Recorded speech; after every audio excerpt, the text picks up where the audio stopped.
যে আপনার যখন অপর ভাইয়ের মানে অনেক কিছু আছে তাই আপনার হিংসা হচ্ছে, আসলে তো ওনাকে আল্লাহ দিছে। কে দিছে? আল্লাহ দিছে। এই সম্পদ পাওয়ার কারণে আল্লাহ দিছে, পরীক্ষা করতে চান। এই সম্পদ আল্লাহ তাকে দুনিয়া দিয়েছে, পরকালে তার জাহান্নামে যাওয়া লাগতে পারে। আর সম্পদ পেলেই যে জাহান্নামে যাবে বিষয়টা এরকম নয়। সম্পদ পেলে এই সম্পদ দানের মাধ্যমে, আল্লাহ রাস্তায় খরচ করার মাধ্যমে জান্নাতও অর্জন করতে পারে। তাদেরকে পরীক্ষা করতে চান, আবার আপনাকে না দেওয়া দেখতে চান আপনি হিংসা করলেন কিনা, এটাও আপনার জন্য পরীক্ষা। আল্লাহ এক একজনকে এক একভাবে পরীক্ষা করছেন, এক একজনকে একটা সাবজেক্ট দিয়ে দিচ্ছেন।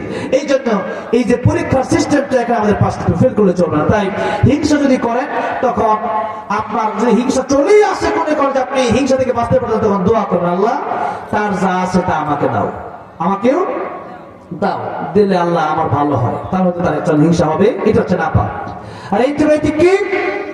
এটা নবীজি শিক্ষা দিয়েছেন, যে ব্যক্তির বিরুদ্ধে আপনার মনে হিংসা জায়গা করে নিয়েছে, শয়তান ওয়াসওয়াসা দিচ্ছে, সেই ব্যক্তির জন্য দোয়া করে, আল্লাহ তার 5 তলা বাড়ি আছে, আল্লাহ তার 10 তলা বাড়ির মালিক বানায় দাও।